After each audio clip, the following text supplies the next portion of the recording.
Menghadapi Hari Raya Idul Fitri 1444 Hijriah, Satlantas Polres Ogan Komering Ulu mulai melakukan persiapan pengamanan arus lalu lintas seperti memetakan titik rawan kemacetan.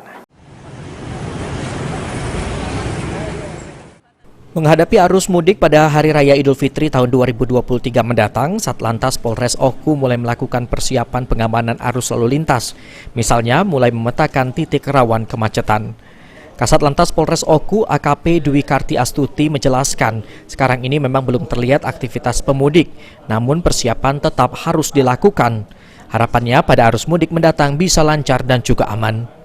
Salah satu upaya yang dilakukan menurutnya selain memetakan jalur-jalur rawan laka dan juga kemacetan, pihaknya juga mulai melakukan himbauan melalui sosmed dan juga spanduk banner maupun memberi himbauan langsung kepada pengemudi yang melalui jalan lintas tengah Sumatera Kabupaten Oku.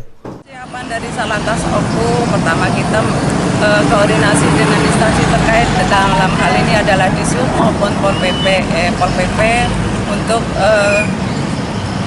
membantu pengamanan menyambut hari Lebaran ini. Kemudian kita melaksanakan himbauan melalui medsos maupun melalui spanduk, melalui banner maupun langsung kepada pengemudi-pengemudi yang melewati jalur lintas tengah.